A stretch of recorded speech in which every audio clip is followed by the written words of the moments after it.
welcome to the 412 Canada podcast. Thanks for joining us. My name is Kim Hutchins, and at 412, we're equipping the church for greater influence through serving. 412 is a ministry of Faith Baptist Church in Huntsville, Ontario. We are so excited to be able to continue to equip you through our podcast and YouTube. And today, I'm happy to have Jeremy back, and we get to chat about the subject that is close to home for me. Jeremy is on staff at Faith St. Thomas and has been a youth pastor for 19 years and the director of FEB Youth for 7 years. Jeremy coaches rugby and football at Parkside Collegiate in St. Thomas and enjoys snowboarding and golfing. In this episode, we're going to chat about how to keep older students engaged. And as I mentioned, this is a great one for me, so I'm really looking forward to see what Jeremy Best has to say. Welcome, Jeremy. I'm so glad that you're back. It's nice to be able to chat again. Absolutely. Yeah. Now, this has been such a crazy year, almost 2 years. Yeah. How has your youth ministry been? Long pause, right? Gong show? Yeah. Nightmare.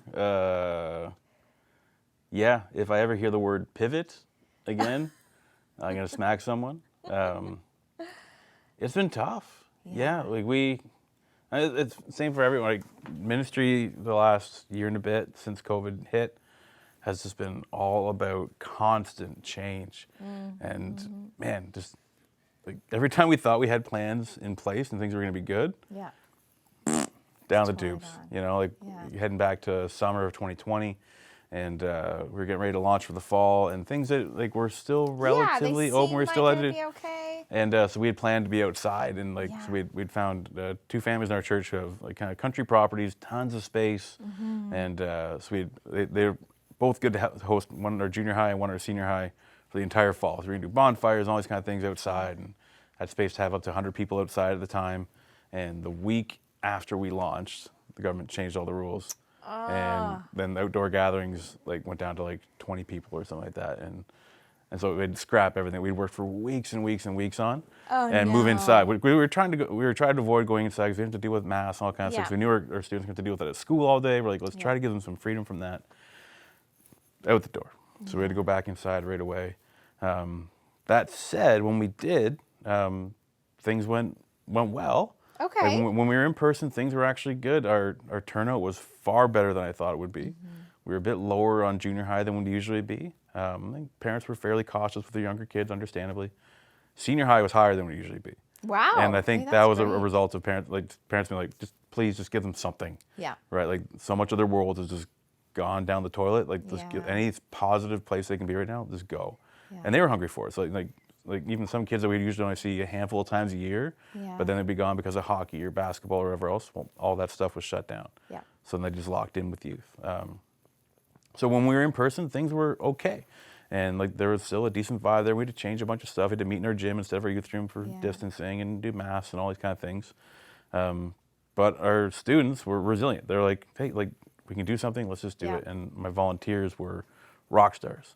And having to come extra early to set up and then stay late to tear down, and all these extra layers of things we had to do, protocols and registrations, and they're like, yep, let's just do it. Well, and what are some different ways that you saw volunteers or yourself, you reached out uniquely during this time? Yeah, we had to get, everybody, we had to get creative, and it was neat, early on, so my role on the FEB Youth side of things, within the first couple weeks of everything hitting and shutting down, we were having Zoom calls and conversations with other youth pastors around Ontario, around the country, and saying, okay, what can we do? Right. What came to the table a lot was it was old school stuff. It was going door to door, it was picking up the phone and calling kids. When I first started, a big part of my ministry was from 3:30 to 5 o'clock. Yeah. Try and make 4 or 5 phone calls every day and just call kids after school and say, hey, how was your day? Nice. Nowadays, you do that. If the phone rings, you're like, oh no, somebody died. Something I know, bad right? has happened, Nobody right? calls. So students don't want to get phone calls anymore. But that kind of stuff started to open up again, and we do door drop-offs and just drop off a donut or something like that, and just stand on the porch and talk for a couple minutes, right? So those little connection points became so huge, right? We're doing every time a student's birthday came along, we'd go and drop off birthday gifts, and just finding any way we could to connect. And then as things began to open up, we would just do whatever the restrictions allowed us, we would work right up to that. Yeah. And we got lucky a few times over the course of the year. We were able to make some events happen throughout the year. Like we did paintball in October, Nice. which was great. And first time we've done that in like a dozen years because it's usually too expensive to bother. But now it was like one of the few things that was open at the time. We're like, we're all paintballing, right? It's like, everybody went paintballing, and two other times that we got events in during the year, we got them in like the day before new lockdown started. Oh man! So everything was about to close, and we were able to we had it scheduled, and we were able to get things in just before the shutdown. So there was still a lot of positives, still a lot of good things that happened, but it was so unbelievably hard and just tiring. Yeah. Right, like at the end of any youth, like you're exhausted, and like there's that constant feeling of like there's so much more we feel like we could or should be doing, and yet you can't. And then like you're doing less than you usually would, but you're more tired than you usually would be. And that's right. Right? Yeah. I heard somebody define it as languishing, which I think captures it well. I think it does. We're just like in this state of like perpetual exhaustion despite not actually being as active as we're used to being. And yeah. I'll be very glad when it's in the past, but it's been something. It's been quite the year. Yeah.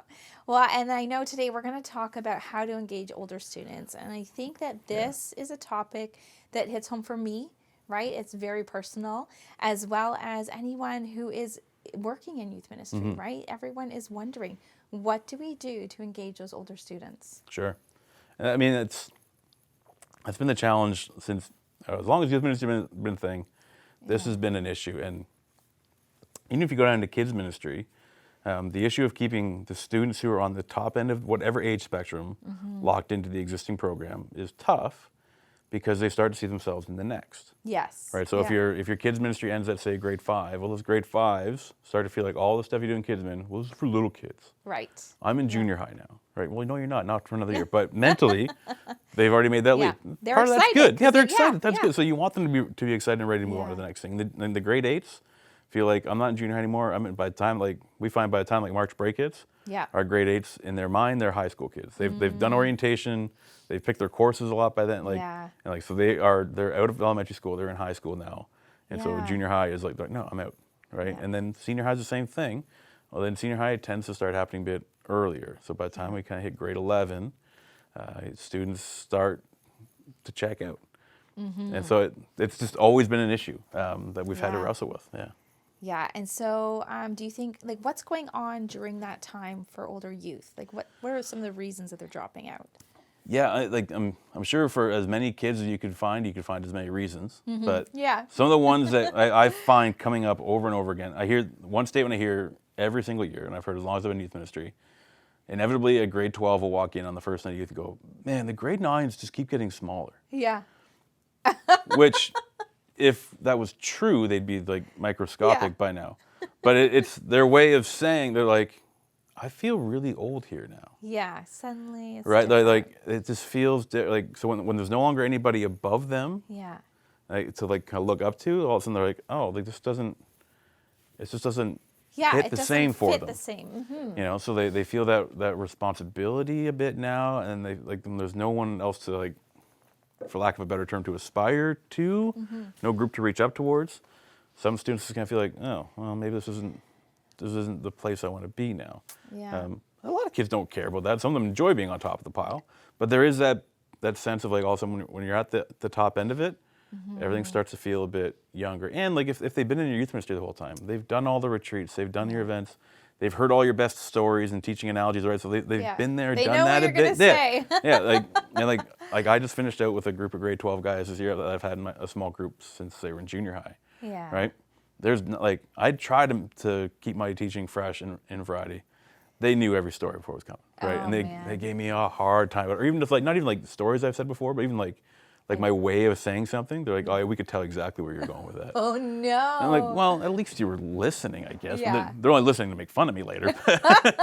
It was something. I'll take it. Yeah, I'll take anything. You know, so it's gonna be a challenge if they've been in your ministry for 6 or 7 years, if they've been all the way through junior high, that it's gonna begin to feel a bit like old hat. So that's one challenge for sure.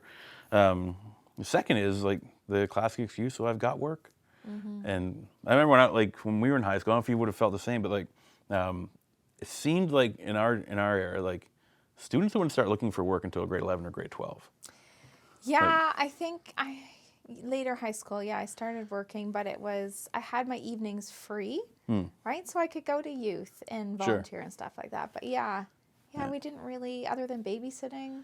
Yeah, and like, and even then, like, and sports weren't as aggressive. Like, there was definitely travel sports, all kind of stuff, but like, it didn't take the same amount of time. Not the same amount of time.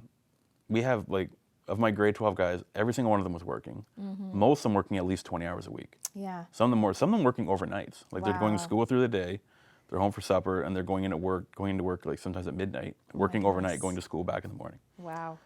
Like, that's bonkers. Yeah. Right? Some of them working full-time hours. Some of them were managers at stores and things like that. Like, which good for you. Right, But like, yes. but their schedule is legitimately packed, and Yeah. they're on academic track. A lot of them are in our area. A lot of them do French immersion. So like, their academic work is pretty heavy. Like, their homework load is way heavier than it was in our day. Yeah. Which is a whole other conversation we could have sometime. So they're really busy. So like, for them to prioritize youth is going to take a particular effort, right? It's not likely that they just happen to have all those nights free. No. They're going to have to want to decide to free them to come. That's not always going to be easy, but it can be done, at least for a chunk of them. The third reason I find is that, like, they say, like, you'll get them saying, well, it's boring. Which is more often than not code for something else. So the ones who say it's boring are usually the students who have been or maybe still are being forced to go by mom and dad. Okay. Right? And so like, their way of trying to get out from underneath that obligation is just by saying they don't like it. Right? Now, I mean, it's fully possible that your ministry is boring, could be and boring. you should investigate that, right? Maybe and you should be like, double-check. you should be having conversations with your students, saying, hey, like, right? Do you like the things we're right. doing, and what could be like? Absolutely have those conversations, Yeah. but it's not unusual for that excuse to be just an excuse that, like, they don't want to be there, or like, I mean, by the time they get to 16, 17, 18 years old, hopefully they've started individuating their faith. They've decided if they're going to make their faith their own. Some of them have just decided that Christianity isn't their game, and they don't want to be a part of the church. They might have to because of family, but they don't want to be there, and they'd rather be at a party, or they'd just rather be at home playing video games or whatever else. So they're going to try and find a way to make their experience there uncomfortable enough to where their parents or you don't want them there anymore, right? And they cannot come. And we have to, at some level, make some peace with that. Yeah. That, just like with adults, there's going to be people who this isn't where they want to be. We don't slam the door on them. We want to try and keep those conversations and those relationships open as best we can. But like, not everyone is going to follow, right? And not everyone's going to want to continue to be discipled. So we have to, at some level, be able to say, okay, like, they have to make their choice at some point. Yeah, that's hard. Yeah, extraordinarily, especially when you've already put years of work into them, right? Yeah.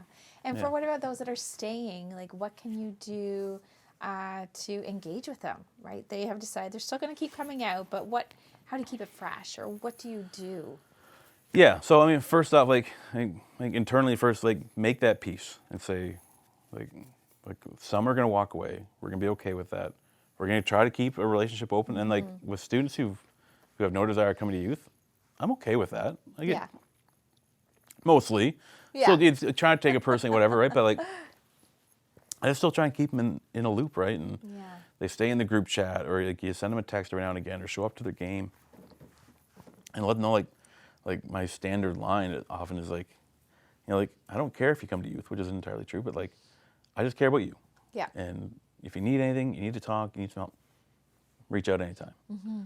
A lot of times those stories still come back around.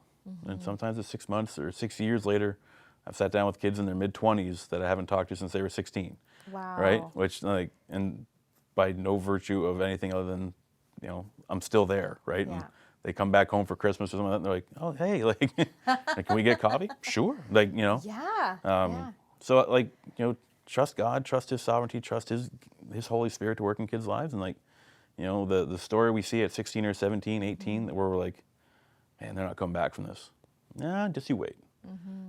Like, God has a way, and sometimes His ways are not ours, and His timeline is almost never ours. Right. So be patient, and from your end, try and keep those conversations open, because they might come back.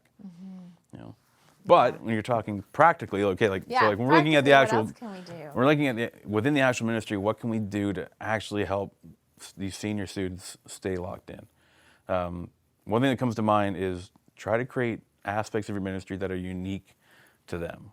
So that are only, this is maybe the wrong way to say it, only accessible to grade 12. So things that are specifically designed only for your senior students.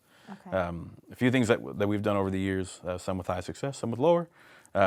We did like a kickoff night, like in the end of the summer, Yeah. just with the senior kids. Get them together for a cool. bonfire, go for dinner, or something like that. Yeah. And for me, it's just a way of saying, hey, this is your senior year, Yeah. and here's what's important this year for you, and here's how we want to help you this year, and here's how you can help us.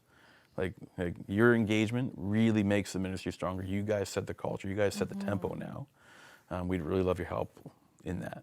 Oh yeah, that's And a lot of kids will pick that up and say, okay. Okay, yeah. And that can shift their focus away from of just like, okay, I'm no longer just attending now. I can start to actually kind of shape this. And like my grade 12 guys this year, they're almost never going to come to events. They're not the most like spiritually inclined guys. They're good dudes, and they're searching, but most of them aren't like passionately following Jesus. Yeah. But they really love small group because they've been together for so long and like they're buddies and all kind of stuff. Yeah. But they got that piece of like, oh hey, like we have some influence here, and it's like if there were games, like they're never going to come on stage to do a game beforehand. Right. But they would sit in the audience and clap and laugh and egg kids on stage. Yeah. No, like because they want to be helpful. Also, they're like, we could see you were struggling up there, man, so we wanted to help out. like, thank you, you know. But so like, so they got it as they get that as something. They're like, yeah, we can have a role here, and they would be the ones to clean up and hang and like they knew like they wouldn't try to push rules, and if other kids were being dorks, they'd be like, stop it. Yeah. So they can help you set that culture if you give them a little bit of responsibility. Some other things we did, I have like a course I've run with students in different years. We call it a college prep course. And it was just like a Bible study that we did just with them.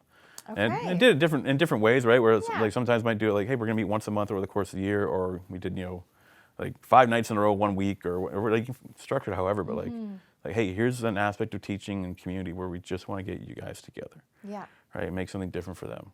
It all depends on what your ministry looks like and how big and all these kind of things. Like it might be that, let's say like if small groups are a big part of your ministry, maybe grade 12 is a year where instead of having the grade 12 guys and grade 12 girls separate, that they all come into one group, and that's unique to the senior students. Or maybe you're offering them completely something different. Something we started doing is like we invite some of our grade 12s, not all of them because they're not all ready, to be junior high leaders. Okay. Right, so that's a door that opens for the students who are in that place, right? Yeah. And so being able to serve in that environment is huge. And as a 40-year-old youth pastor, I need the younger ones to go and actually play the games because I don't want to run along with the 11-year-olds anymore, right? Just create those spaces where they can have something that's only available to them. And like there's so much that would be, so many variables depending on the size and scope of your ministry, all those kind of things. But think, in our context, what are some things we can do that would be specific to grade 12s? A grad trip, that was something we've had some success with over the years. Actually, one of the first times I was at this building here at Faith was we did, we've done a few dumb ones over the years. The first one we ever did was we went and swam in all 5 Great Lakes in one day. Oh my goodness, in one day? In one day. That was a lot of driving, super duper fun though. And then the next year with my graduating guys, we did, we called it the Let It Flow Tour. And we went and peed off of waterfalls.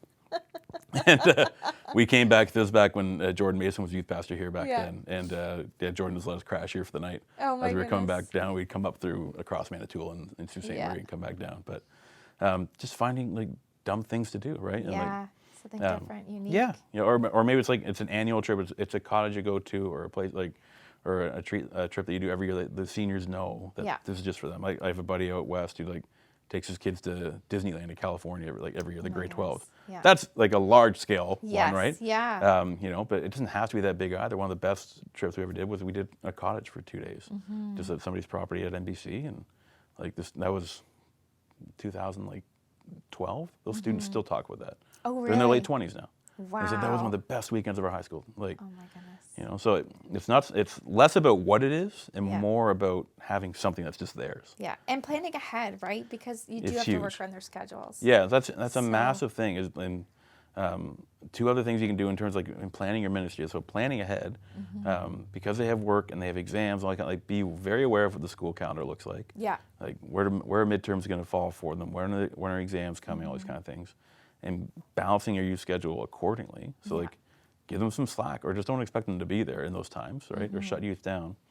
And also we talked about, we've tried a lot to streamline our ministry. Okay. Almost everything we do in senior high happens on a Wednesday night. Okay. We don't when I came with the youth group, we had. It was weekends, right? Well, we had open gym on Tuesday night. Yeah. We had small groups on Wednesday night. We had events almost every Friday night. Yeah. Then there was Sunday school on Sunday mornings, and then like every now and again there'd be stuff after the service I think on Sunday mine was nights. very similar. It was almost every night you could find something to do with Pretty the youth, much, right? Yeah. right? We could do that now. Kids aren't Yeah. going to come. No. It's, Right? No. Or you'll get a pocket of kids that'll come to each one, and then a handful that will do everything. Yeah. Right? That will make their life the youth group. But most students are going to pick one place. Yeah. So what we found, and especially what our old students have appreciated, is that we used to do, Wednesday nights was like our group, like that was worship teaching small groups, and then we do events on the weekends. Yeah. Event attendance was up and down all over the Yeah. place. We started moving a few of them onto Wednesday nights, and heard over and over again from our senior students, They liked it. we'd like it on Wednesday night. I'm like, Okay. I'm like, do you guys don't feel like you're getting cheated out of having another night? They're like, Yeah. no, this way we know we can make it, because they've arranged to have Okay. work booked off on Wednesday nights. They're like, Okay. that's the night we keep free. That's the night we told the soccer coach you can't come to soccer. That's the night I told the one night of the week they've told their boss that they can't work is Wednesday. And so if we stick to that, then their attendance is very regular. Now we still do a Okay. couple, we have a few retreats to do over the course of the year. In typical times we do house parties once a month Yeah. on a Sunday night. Sunday nights tend to be pretty quiet, at least in our area. Yeah, I think they are here too. And right? see, and like a Yeah. lot, it comes down to your community, right? And what's like your particular context. If you have a lot of students who are involved in a certain sport or community group, that you just learn, like, I need to know what they're doing and what that calendar looks like and work around it. Like you figure out the particularities of your church and your community. Yeah, do you find coaching helps you to understand that better? Yeah, because I know the Because school you're in high calendar, school. right? Yeah. So one thing for us, like Friday nights would never work for us, because like in our area, like especially through the fall, like Friday night lights football is a thing.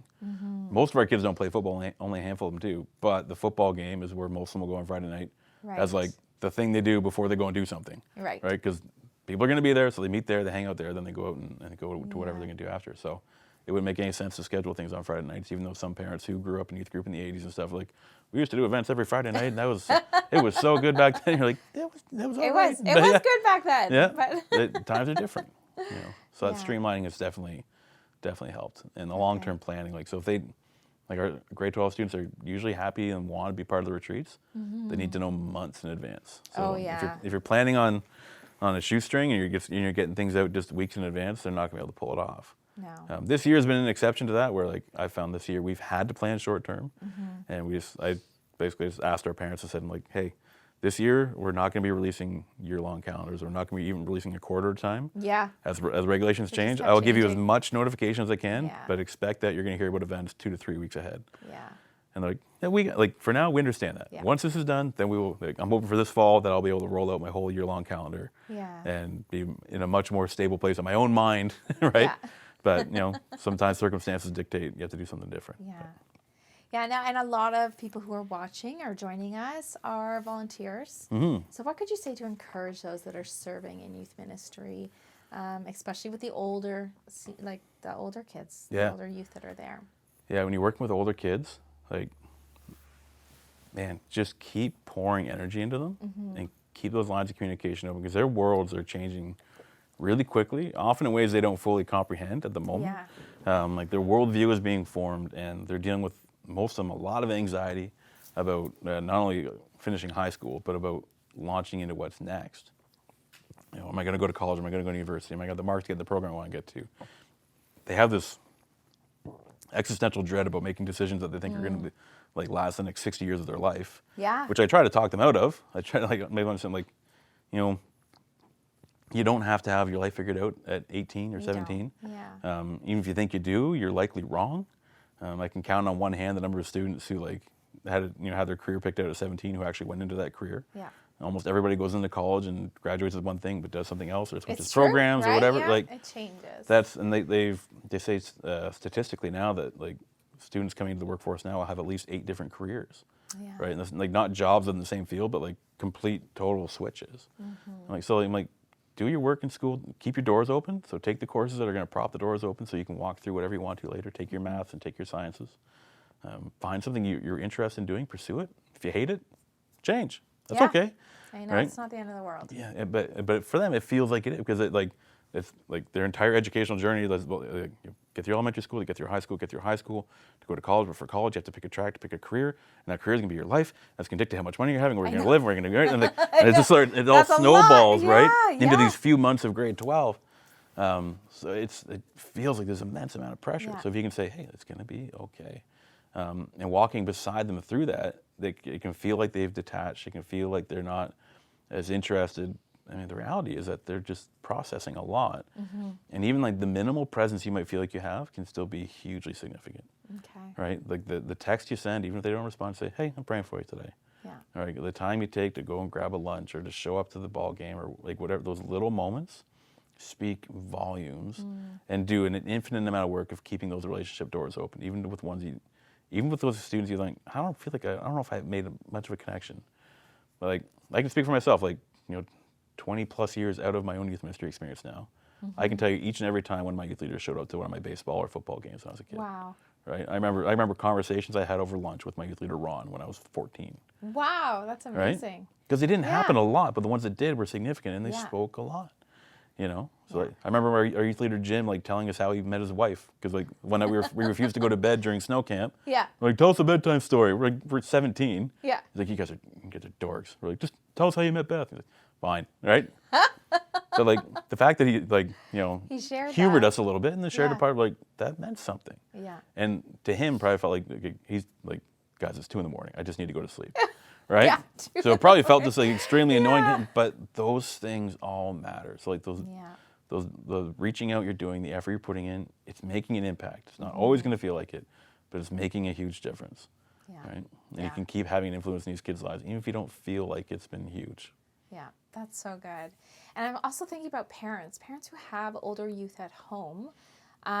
What's something you could say to encourage them that would help them as they try to encourage their youth, right, to attend church or to, take next steps? Yeah, like try to take some of the school pressure off of them. Mm-hmm. They're getting it from all angles, and our instinct as parents is, again, we want our kids to succeed. And so the instinct is there to push, and some kids need that more than others, and they need to be pushed to get the homework done, all that kind of stuff. You don't want to let them do nothing. But try and let like your presence in your home be a place where they can say, okay, it's okay to breathe, and things are going to be okay, right? Yeah. Especially if we talk, like we mentioned like in the previous conversation we had about, by the time kids get to 16, hopefully your relationship with your kids is just shifting into more of an advisor, or you can start to help them process and see, hey, like look, the bad mark in this test is not the end of the world, right? Like I know I have some kids in our group that are so driven. So like any like failure feels like catastrophe because they're so bent on succeeding, right? Yeah. So for some kids, like, as parents, we need to be able to say, okay, hey, it's okay. You're going to bounce back from this. It's fine, right? And other kids are going to need a bit more of like a whip to the tail. That's fine. Like your kid, but create that space to help them process and breathe, and encourage them to seek positive stuff. Right, in positive interaction. So like say, hey, like youth ministry might feel different now, but there's still something for you to gain out of this, right? So it shifts from that role of like, and I would say don't force them to, if they're dead set against it, by the time they hit like 16, 17, if you're forcing them to, whether it's participate in sports or go to youth, all kind of stuff, you're working against yourself at that point. Because they're just going to start building up walls, and they're going to decide they don't want to do it simply because you're telling them to do it. That is true. So at a certain point, you got to say, okay, we're just going to take the hands off here. If your ministry has a youth pastor, talk to them. Say, hey, would you mind reaching out? We're happy to. We're not like so like, and sometimes having a person other than mom or dad is much more well received than it is coming from you. So don't hesitate to reach out to the youth leaders, the youth pastor at your church, and ask for help.